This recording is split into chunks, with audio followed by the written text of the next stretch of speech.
Live? Hello, everybody. Pardon our difficulties. We had a little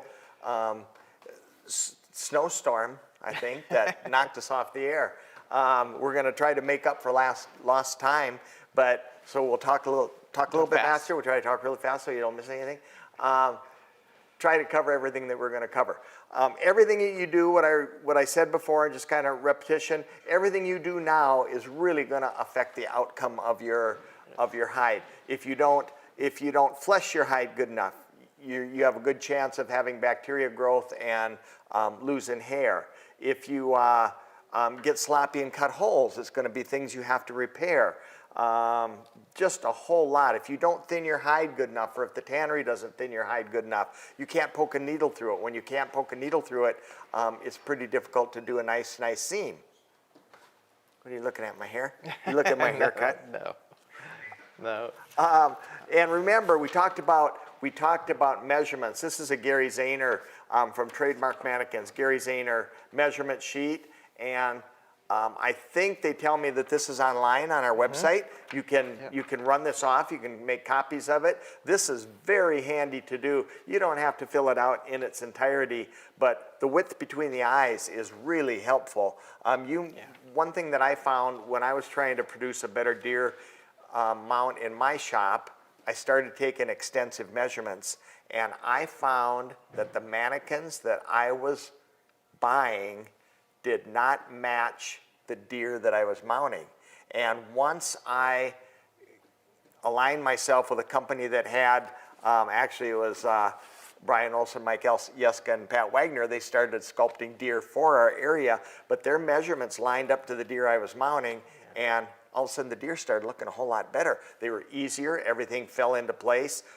So by taking measurements like this, take a calipers and compare what you're using to mount your customer's deer on. Put back what you take out? Yep, put back what you take out. So last week, I think Brett showed you how to turn ears inside out, and there's a whole lot of different ways to do ears. We use ear liners, and we take the cartilage out to use ear liners. Not everybody does. You can leave the cartilage in and use auto body putty, the Bondo method ear. A lot of people do a fine job with that, and produce a pretty nice deer ear. For me, it didn't work, and I couldn't produce a good enough ear, so I went to the liners. But if you want to use the cartilage and not use an ear liner, you're still going to want to, at some point, split these ears to the very, very, very extremities. If you don't split them to the edge, your ears will curl over, and that will be a pretty good blem on your mount. So you don't have to do it now, but before we mount this deer, these ears need to be split to the very, very edges. Some people will use the cartilage and they'll put in a fabric ear liner. And fabric ear liners work exceptional with the cartilage because they're very, very thin. So if you choose to do like any of the Gary Zahners or the WT 200s and mule deer, yep, 200 MD. 200 MDs. Those are great ears to be used in replacement of the cartilage or with the cartilage. Yeah. People do that too. So at some point you're going to want to, you have to turn your ears inside out. There will be people that will tell you, oh, I just cardboard them and things like that and paper clip them and they dry that way and they'll stay. They won't. You have to put some kind of ear liner in there, whether you take the cartilage out, use an ear liner or fabric, whatever you have to do, or the Bondo. So you'll take care of that. Another thing we did last week we showed you is, and everything we do is precautionary, and most of you, just like me, learned the hard way. We took the center cartilage with a scalpel or a sharp knife, take the center cartilage out of the nose. That will allow you to lift up these big cartilage flaps.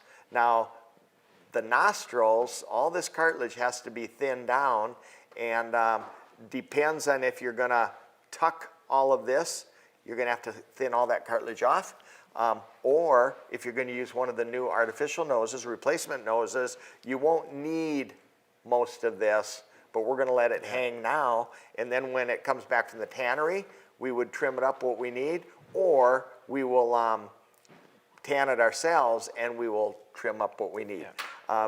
because with the new replacement noses, you only need less than a 1/4 inch probably that goes to the inside of the nose. You don't need, I mean, it's much faster and much neater and more accurate. You do not need all of this, and you don't have to flesh it and thin it like we used to do. That took hours. But I used to get slip spots on the side of my face. What that was from is salt. We're going to salt this hide. Salt cannot penetrate cartilage. So by lifting this up, I let salt get down in there. By leaving it connected, going to the tannery, I'd get it back with a slip spot there. So little things like that you learn the hard way. Also, we split the lips all the way around the perimeter, butterfly them open, and these were folded over like that, and just like you butterfly deer chops, we cut behind there, took all those papillae, fold them open.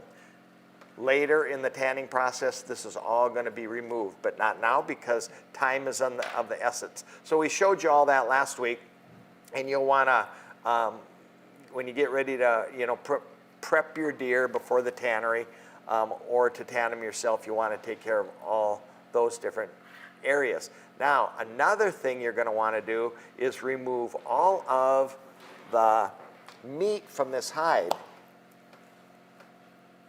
We're going to salt this hide, and doesn't matter again if you're going to send it to the tannery or tan it yourself.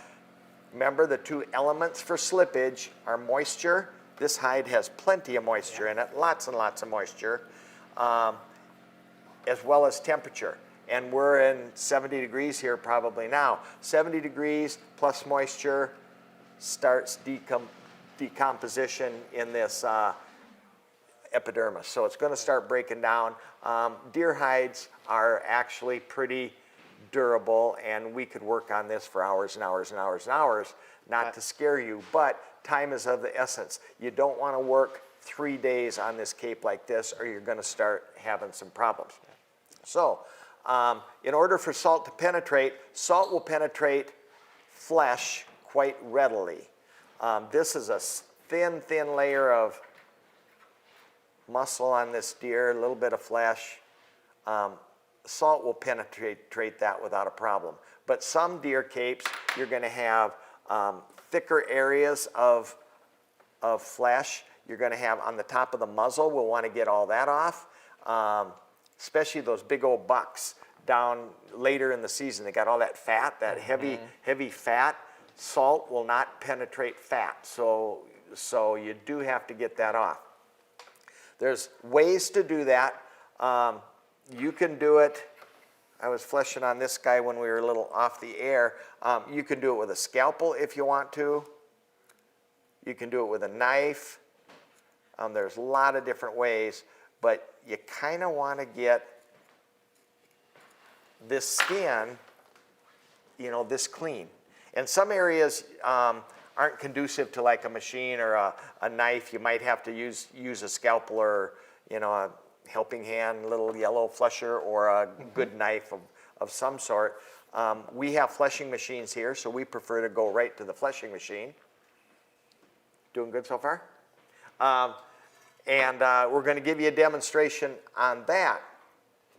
A fleshing machine is a machine that turns a rotary wheel, and this blade is dull.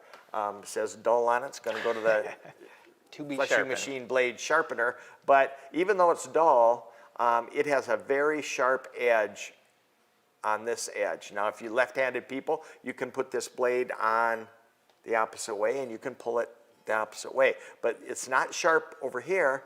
It's got a little edge that's rolled over, and it's razor sharp right here. That'd be quite the little practical joke to play on somebody.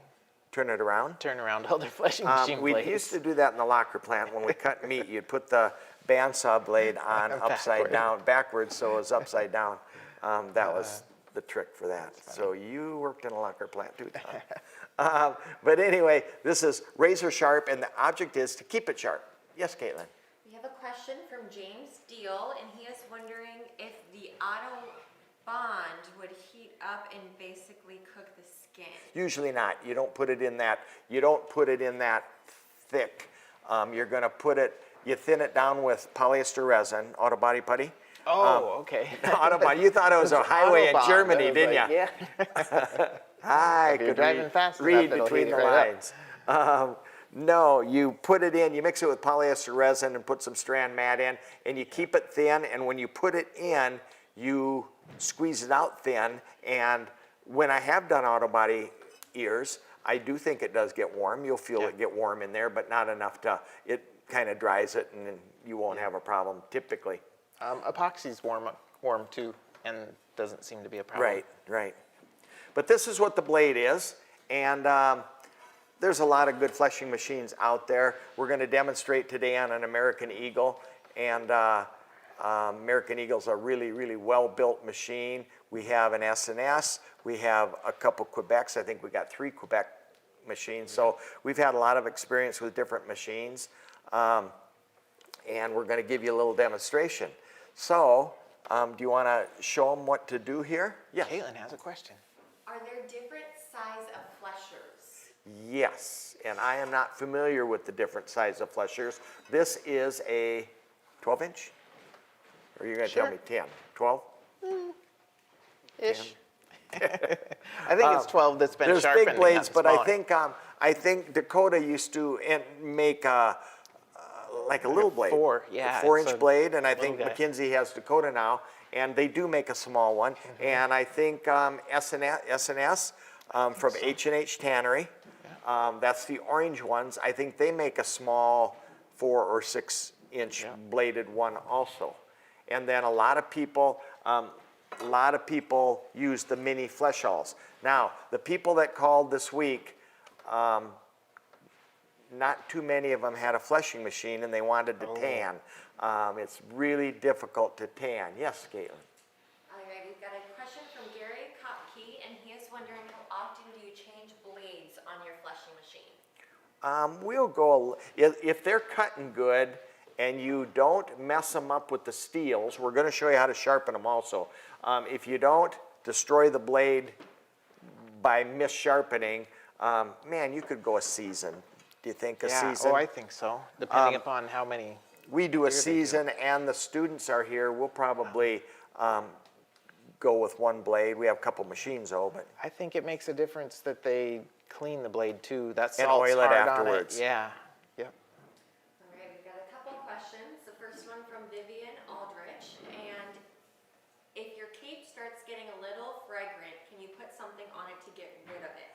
yes, you can. But fragrance is a red flag. So if it doesn't smell, like I always say, everything has its own odor. Antelope smell like antelope, elk smell like elk, deer smell like deer, northerns smell like northerns. You know, everything does. But when it starts smelling decomposed, hurry. Yeah. And I think, remember, you got, like I always say, 2 elements. You got more. We're good. Are we back up? I think we're back up. Maybe not.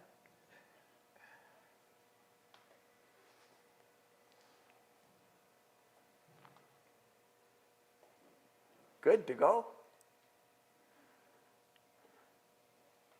Sorry, everybody, for the delay once more.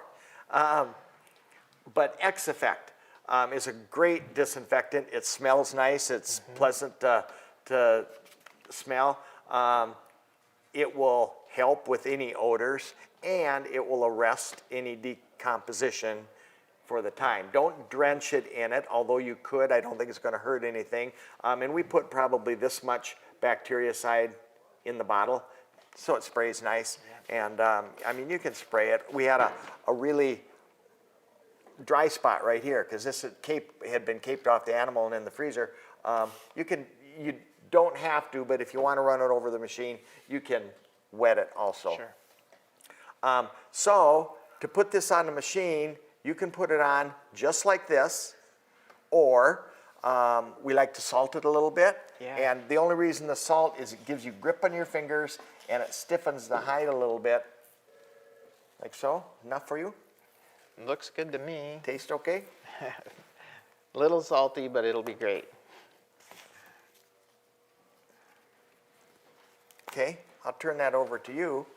And you can go that way, and Okay. I can draw on the board and kind of illustrate what you're Tell them a little bit doing? about Sure. Sounds good. Kate, do you want to, I don't know if you're going to see everybody in this, so we'll go back and forth. You're going to have to jump from one to the other to the other.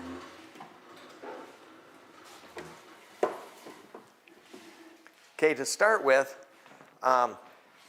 remember that blade has one sharp edge on it like this. And I always tell people after it's sat, Brett takes better care of his blades than I do, and because I don't take very good care of them, that blade gets all rusted and corroded and looks like this. Okay, he's going to take a steel, and we have a couple different steels.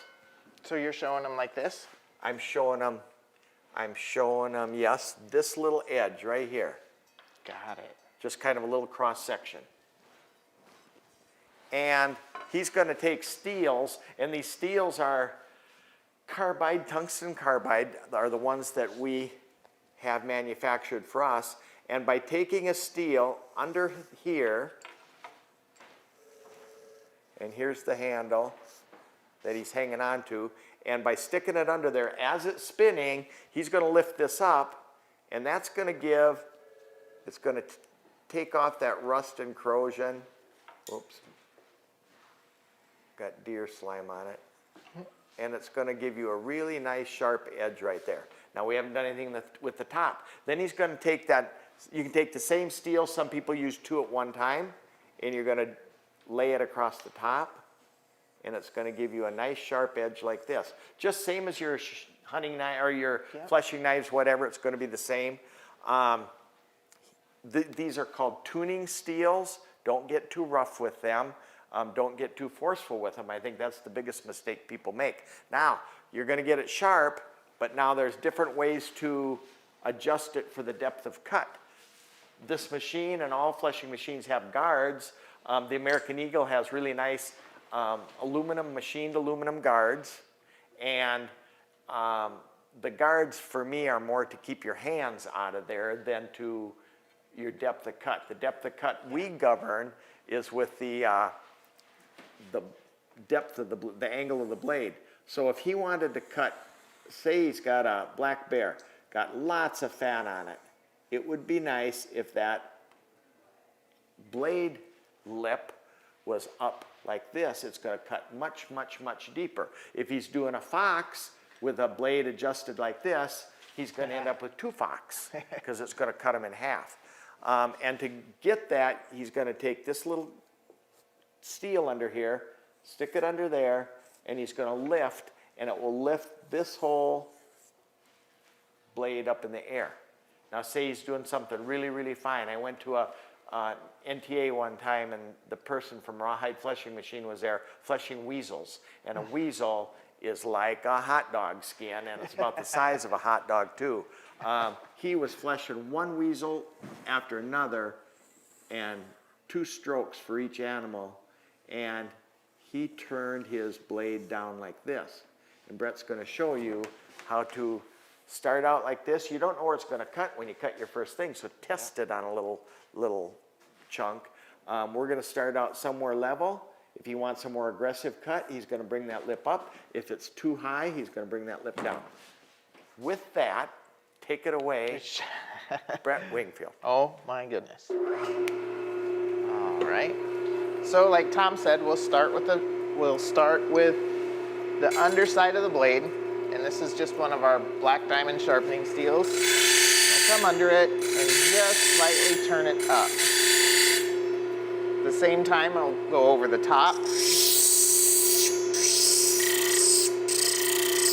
And I've just turned it down, so similar to the first illustration that Tom made. And now, way off the back of the cape, I'm going to stretch the hide.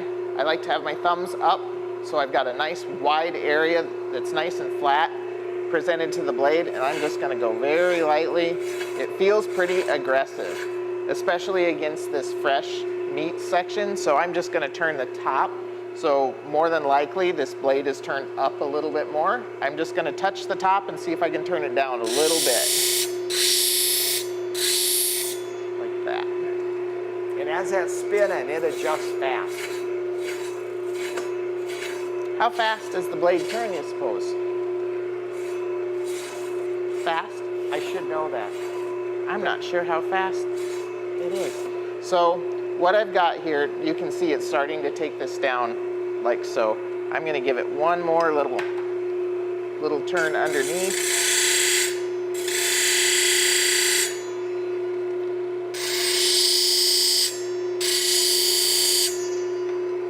Let's see what we get. Oh yeah, that's nice and smooth. I'm not having to put any pressure into the blade. It's cutting very nice. And some people, not everybody does raw capes on a machine, but No, we sure like to. We never used to. Boy, it makes for a nice clean hide, and it goes very quickly. I'll come up here, now that I know it's cutting safe, I'll come up and start just short of the face, and just start working my way down.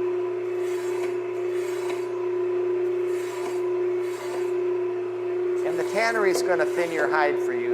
We're not thinning the hide now. We're not worried about the thickness. We're worried about getting the meat and fat off of it. Yeah. So that the salt can penetrate. Yep, we're not trying to make it pretty. There's going to be some bruising that's in the skin that the acid pickle will help you get out later. We're just trying to get an even flesh that takes off the very top layer so this salts nicely. Couple of questions to go later. So yeah, you go. Okay, so the first one is from James Caldwell, and he was wondering what you clean the blade with and what you use to protect the blade from rust. Any oil, but we like to take something that's not going to hurt the blade, like a little, we have stir sticks, like little pieces of popsicle sticks that we have in the shop. I like to stick some wood in there, a little dowel, and get the big stuff off as it's spinning. That way you're not going to hurt the blade. And 3-in-1 oil works great. WD-40 is pretty helpful. Anything. We find that our machines sit for sometimes weeks to a month at a time without being used, and they can build up a whole lot of corrosion and rust. So oiling them is good. Now a lot of people use stainless steel blades, and you see those advertised. And stainless steel, you don't have to worry about corrosion and rust as much, but for me, they're very difficult. Stainless steel is a little difficult for me to sharpen. It's a harder steel. Right, we have another question from Laxiluna Hill, who is wondering, they already fleshed and pickled my hide. I ordered a fleshing machine for me. Can I neutralize the hide and run it through the fleshing machine to thin it out? Read the first part. Where's that hide now? So it was fleshed and pickled. Yep. And now they're wondering if they can neutralize the hide and run it through the fleshing machine. If we're going to tan it, this hide, we'll show you how to salt it in a little bit, but once it's been salted, it will go into a pickle, which if I interpret the question right, that's where it's at now. And we take ours out of the pickle and work on them, then we put them back in the pickle, we take them out and work on them. And you can finish them to completion out of the pickle, or you can put them back in and work on them another day. So I wouldn't neutralize them. I would leave them in the pickle and flesh them right out of the pickle.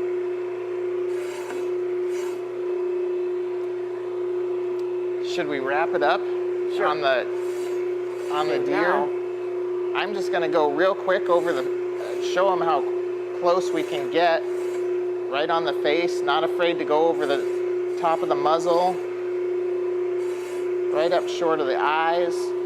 You can really save yourself some time with a fleshing machine in the raw state as well. A lot of people will do this with a knife,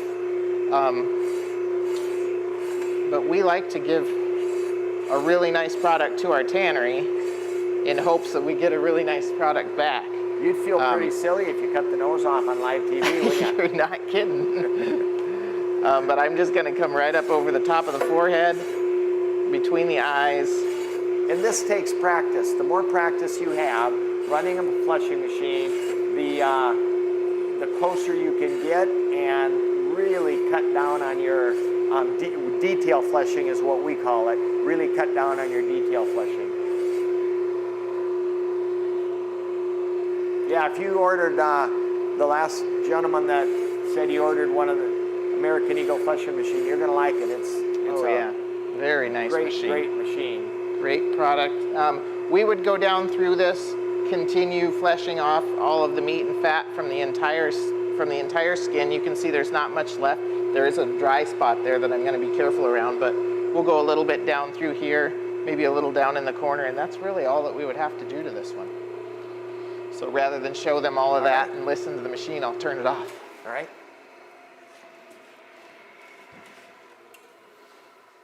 And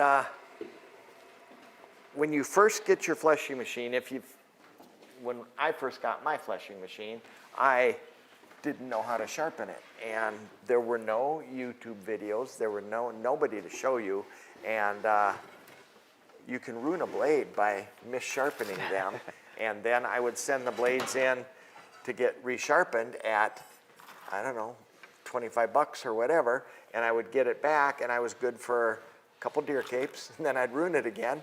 And it took me an extensive amount of time before I could sharpen a fleshing machine. But now, a machine like this, I'm guessing, I don't know what they are in the catalog, $2,300, $2,500, with the table, with a good high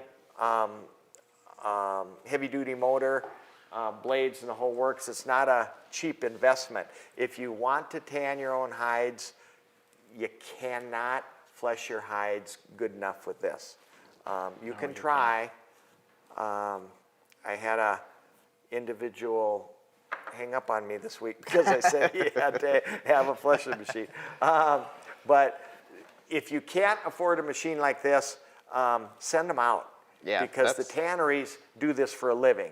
You're just jobbing them out, you know, to do that. It's kind of like if you don't have an air compressor and roofing nailers and stuff like that, hire somebody to do it. Don't do it with a hammer. Yeah, although some people do a great job with a hammer.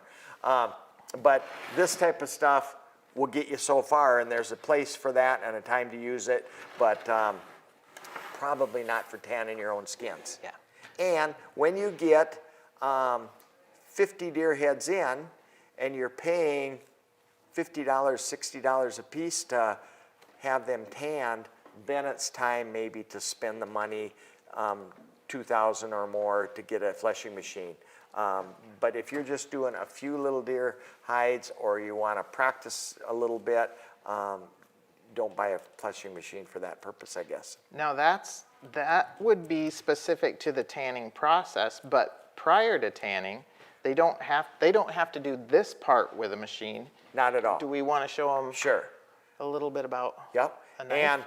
And the goal of today is to get this hide, remove this. You want to get this off so it gets salted really, really well. If you have a fleshing machine, perfect, use it. That's very, very fast. You can flesh a cape in not a lot of minutes, ready to send to the tannery or to go through the pickling process yourself. But there's a much less expensive way to do it. One is with a knife. You can lay that hide onto a beam like this, and you can flesh it with a sharp knife. It doesn't take too long. It'll take 15, 20 minutes to get it ready for salting. We like to use bigger knives. This is a Sheffield knife, and somebody carries them. I think headquarters probably carries them. Maybe. But we used to get them straight from England, and it's a heavy duty, it's razor sharp. It is not stainless steel. It corrodes like crazy and rusts like crazy. And you can, ideally, you could shave with, if I had something to shave, I could shave with it. But you could shave with it. That's how sharp you want this That's knife. sharp. That's scary. In order to use a knife like that and keep it sharp, we do it just like you would. I've got a stone. And the object, there's dull knives, there's sharp knives, there's necker knives, there's all different kinds of knives. But in order to sharpen this, this has a medium grit and a fine grit. I'm just going to take the fine. Make sure your fingers are not in the way when you're doing this. And we just sharpen these like this. Yep. And for you guys fleshing bears, even the fleshing machine can struggle on a bear, you know, to take off The 2 or big 3 stuff, inches of yeah. fat. And then we'll hit it on this side, and you can see when it's kind of dirty and corroded, you can see exactly where you're hitting with the stone. And you're doing the same exact thing that we've showed you in the past, how to sharpen this knife, only you're doing it on a much larger scale, and we'll even use a steel. I like to use a steel on my fleshing tools.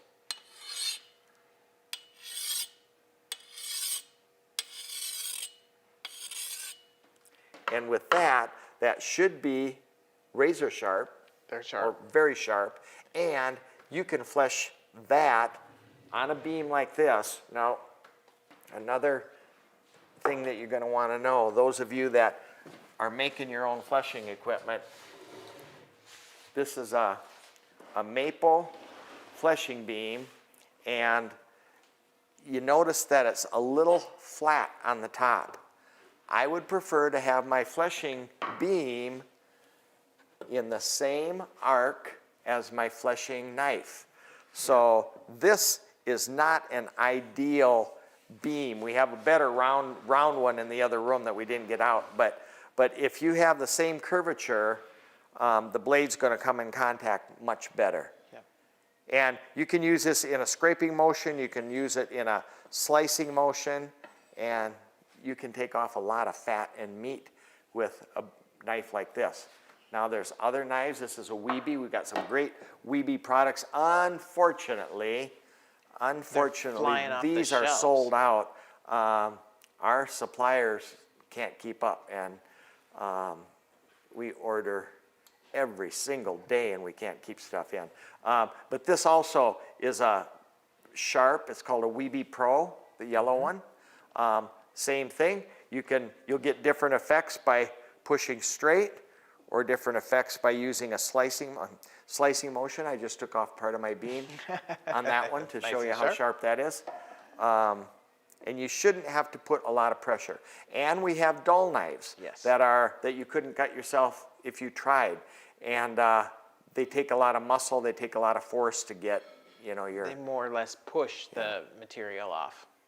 But there's different ways, and you can go on YouTube, you can find a lot of different, people using a lot of different tools. Now, up in the face and the ears, we can't flesh very well with one of these, so we like to use one of these. This is made by just 2x4 chunks. Just throw away 2x4s, and we take a grinder or a sander, and we just sand the corners down and make it so that we stick nostrils on here. We can make all different kinds of shapes. Before we forget, should we show Mark him. Yeah. Okay? Yep. Are you going to tell him? I'll get you a number. I'll tell him, and you do the work. That works the best.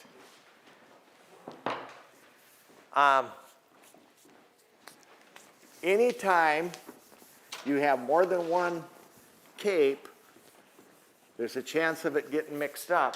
So we're going to put a mark on this, a punch code. Now you can put a tag on, and we had those red locking tags the other day. Oh yeah, those won't come off, but maybe during the tanning process, you got to remove them to flesh well. So if they're going to stay on forever, that would be one way of marking them. A lot of times we send stuff to the tannery. When you send stuff to the tannery, you will get them back with no tags. The tannery conveniently takes them off for you, some tanneries. Then it's always nice to have a backup plan. And we're going to mark this hide.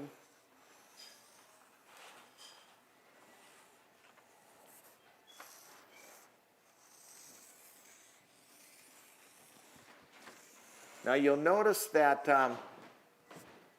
this deer cape is opened up all the way. Typically when we cape a deer, if a customer comes in, we like shortcuts. Little Y incision from the antlers or a 7 incision, and then we go down just a little ways and get the whole cape off that way, and it just saves a whole lot of sewing in the end. These were purchased capes for our demonstration purpose here, and they're split all the way down the back. That doesn't bother us, and what we would probably do with this when we get ready to mount him, we have our form all ready, we have the antlers on and everything. We will pre-sew that hide because it's easier for me to sew it on the table than it is over the mannequin. You don't have to stretch, it's just easier to do. And you'll get a really, really nice, you'll turn it into a shortcut is what you basically do. But for demonstration, we're demonstrating on a full incision all the way up the back. Typically, different tanneries, some of them will want you to mark your hides in different areas. So we're going to mount, we got the hair down on this hide, so there's hair against the table. We're going to mark him down in the lower left corner. And I think I started doing that with New Method because New Method punched them somewhere else. And if you ever punched where the tannery punches them and they mix up the punches, you might get numbers that you can't even dream of. So you're going to mark him down in there. Yep. You want to show him, Caitlin? And show him? if it were, he's going to take, are you going to use a scalpel? I will use a scalpel. We also have a little 3-cornered awl. I don't think it's real sharp yet, though. And that we just took a punch, an ice pick type punch, awl, and laid it on the sander on 3 different sides. Yep. So what's our number? I've got 142.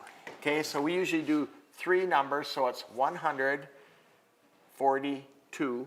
So we're going to have a hundreds row, a tens row, and a ones row. So 100 is going to be a punch like that. 40 is going to be 4 punches. And you said 2? 400? Yep, 142. And 2, and one like that. So that's 142. If it's 143, there'd be 3 down there, 144. What if it was 344? Then we're going to do something like 3 up there, 3 there, 334. 34. Do you want 44? 344. So, and that's going to be down here. So he's going to do 144. 2. Oops, 2, I'm sorry. And these don't have to be monstrous cuts. You don't want to have to, we did a lion, oh man, years ago that had punch marks in it. We had to repair every single punch mark on the lion because they were so big. I'm just going to do this with a scalpel. And instead of just punching the scalpel through, which would trap hair between the table and the blade and more than likely cut hair, I'm just going to put my first number here and I'm going to lift through the scalpel. So there's my 1. Now I'm going to do 4. And I'm going to do 2. 142. Now, what if that did get skewed, cut with the fleshing machine blade, or I'd do it 2 places. 2 places. We've always done 2 places because as the tannery, or even us if we're doing it, you hook one of those in the fleshing machine, it might turn 2 of your punches into 1. Yep. So we'll come over here just far enough to be separate from that code, and we'll just move over and punch it one more time. 1, 4, 2. Now, it looks like to me that 142. your entire punch mark could be covered almost with a quarter. A little Just bit bigger. about, yep, yeah.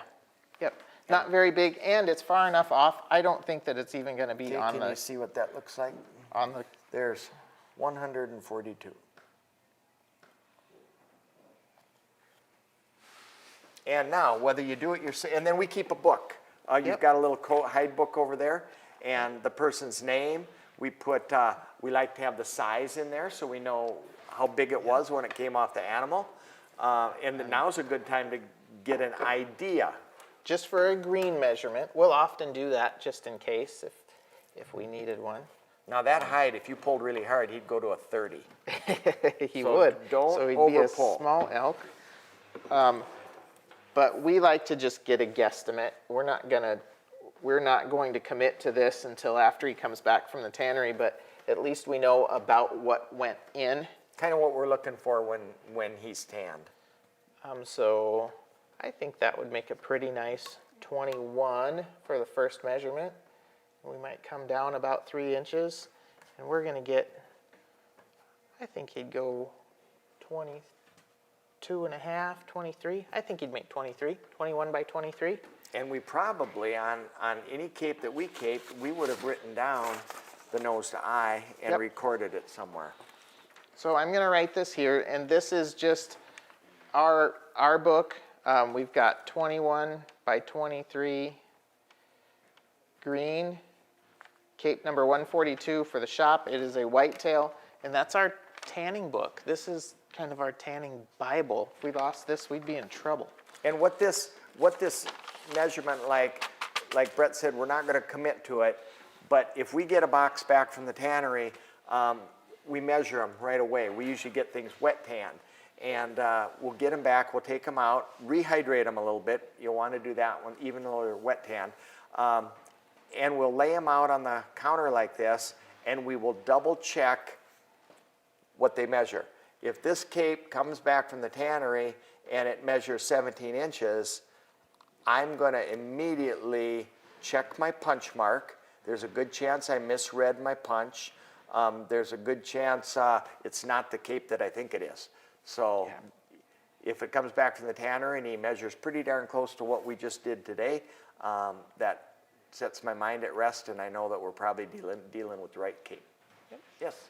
Wow, we have a lot of questions. Oh, you just ask Oh, away. boy. I got a lot of answers. All right, from Steve Buckles, he's wondering if you only do one deer a year, what do you recommend to use if you don't have a fleshing machine to thin the hide? Send it to the tannery. Yeah. You really, you will really struggle. There's a lot of people that do it, but typically their work is a little inferior if it's not thinned properly. We want to thin this hide, whether it's tannery or us, we want it thinned 3/4 of its original thickness.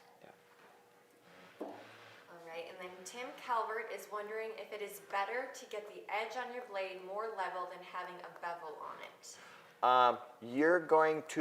We'll always start out level, I think, and then see how it cuts. And if you're getting acceptable results, leave it. If you want more or think you can handle more with your expertise level, bring it up a little bit, I guess. And a lot of that too is how they present the hide to the blade.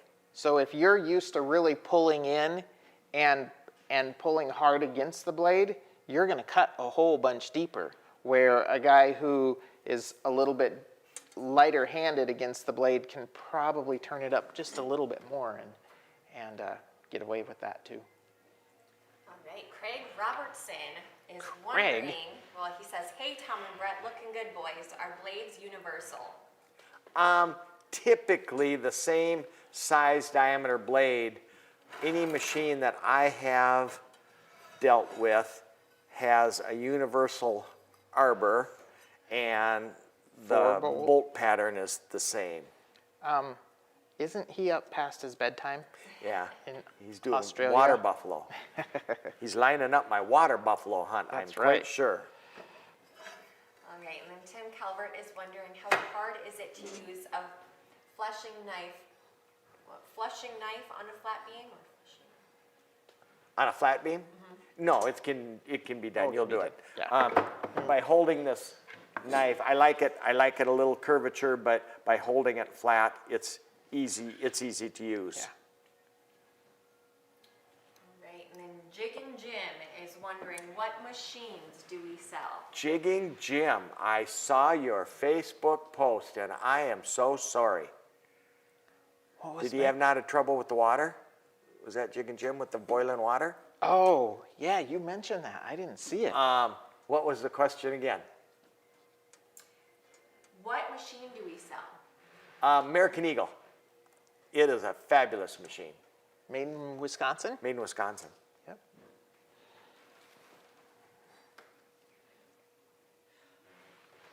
Okay, so Renette Howard is saying she used an old Phillips head screwdriver on a grinding wheel.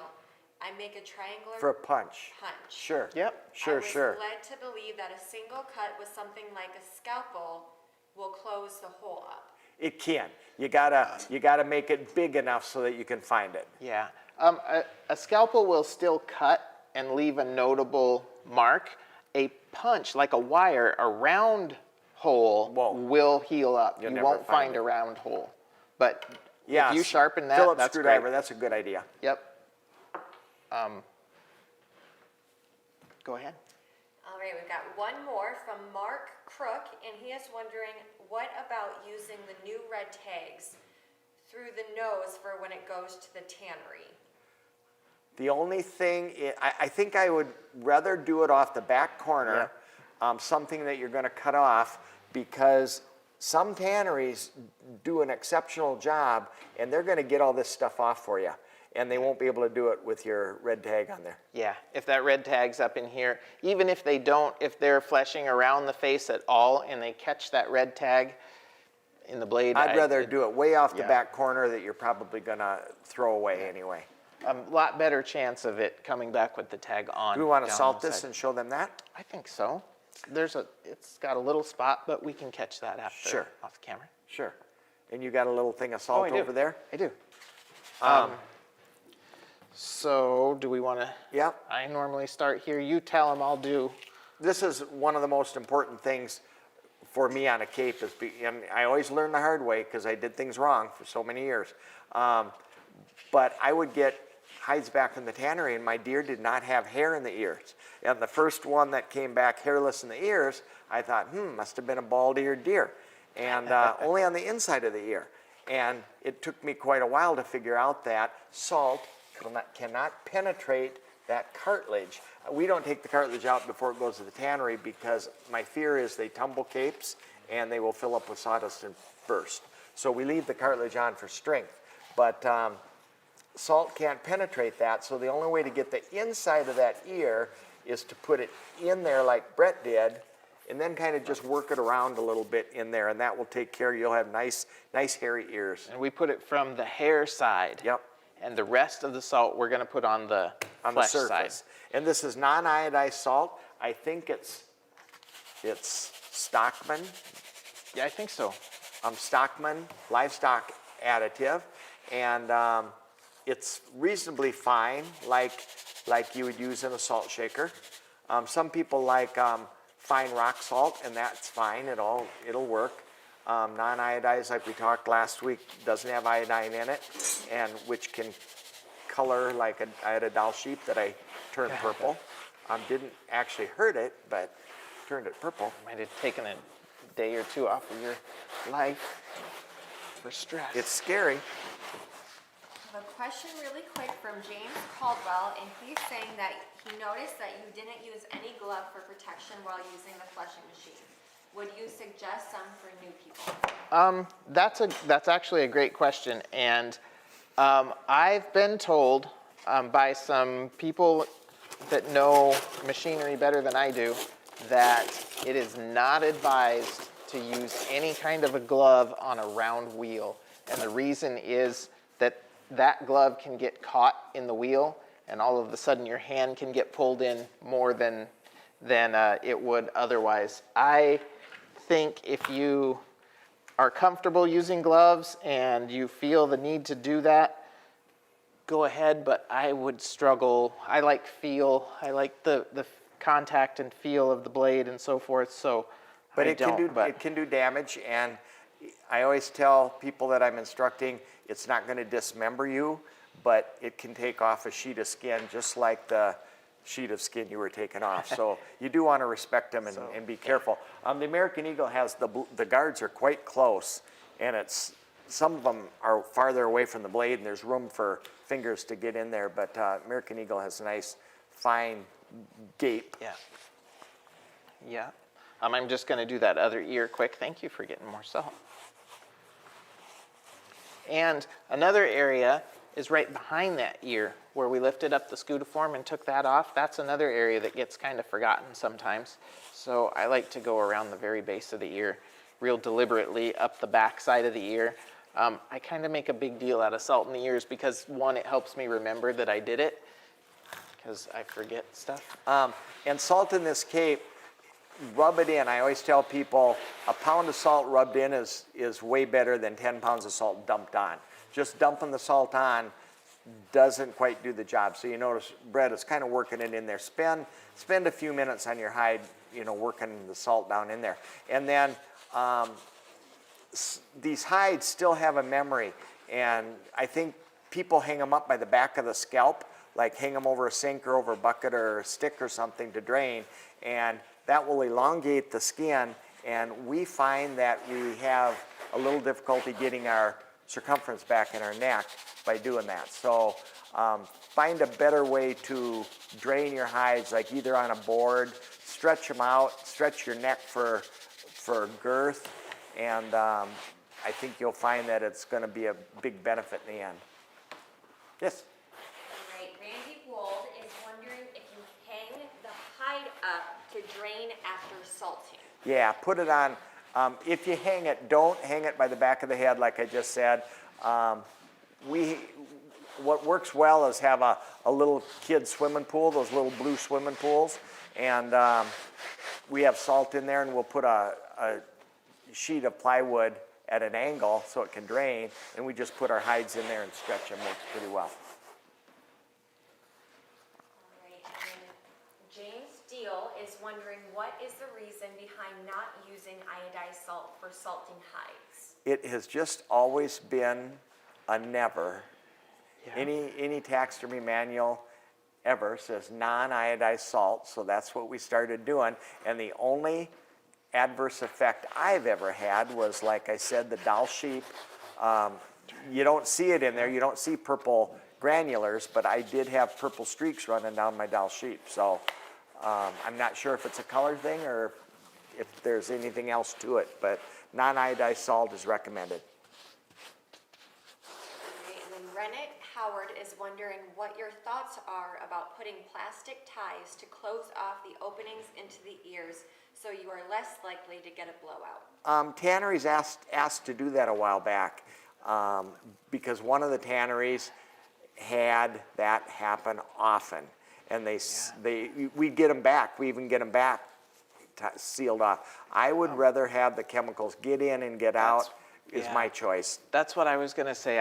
I think inhibiting things from getting inside might, I don't know, unless your tannery asked you to, I don't think it would be necessary. Maybe you would if you had a started cut, you had a split that you were really worried about or something. You could Yeah, a lot do of that people for put extra zip ties. precaution. We've got hides that we get back from the tannery sometime, and the tannery did it themselves. All right, and then another question. In your swimming pool with the plywood, do you stack more than one cape on the plywood? Yeah, we'll stick one on top of another on another. It'll drain between them. Yeah. And let that salt work. Like now this is, other than draining, we want the juices out of here. It's basically ready to go to the tannery. So we just want to drain it enough so that it's not going to be weeping in the UPS truck. And once we're able to fold it, we'll put it in a box, shake off the old salt. There's no sense paying shipping on salt. And if you need to, you can resalt. Yep. Put it in a box, send it to the tannery. This time of year, our hides are folded. If we don't fold them the next day, we're not going to get them folded. And we've done that with elk. We've had elk, Oh, gosh. elk capes stretched That's a out, and we nightmare. forgot to fold them to go in a box and come in on a Monday morning, and it's going to take a box that would hold a canoe to Yeah. ship them. So fold them up, get them ready, but do let them drain. Get the air around them. All right, and then Michelle is wondering, while salting a coyote or fox, do you turn the paws inside out or right side out? I don't think it matters to me as long as they're salted and can drain, so they're not in a sack. Yep, and all the toes are out. Make sure the toes are completely out. If the salt can get in there, I think And she's any of okay. you people that are tanning animals like fox, years ago we used to have our fox ears are very susceptible to slippage. And we found that by drying our ears quite dry, we cut down any slippage on our fox ears. So let them dry if you're going to tan them yourself. Are we good? Thanks for joining us. Sorry for the little technical difficulties in the beginning. I think we managed to cover everything that we wanted to for you. So. Do we have a giveaway? Oh, we got a giveaway. Yeah. All right, and we are giving away the Chicago cutlery knife, and the Oh, winner of that's that fun. goes Yeah. to Lucas Stores. Lucas, Yes. good job. You'll love it. I It's sharp, still- watch the tendons. Yeah. Speaking from experience. I still have mine that I got in my toolbox when I went to school 25 years That's ago. that pointy one that you can code hides with real You well. can, yeah. Yeah. Good knife, very good knife. Thank you, everybody.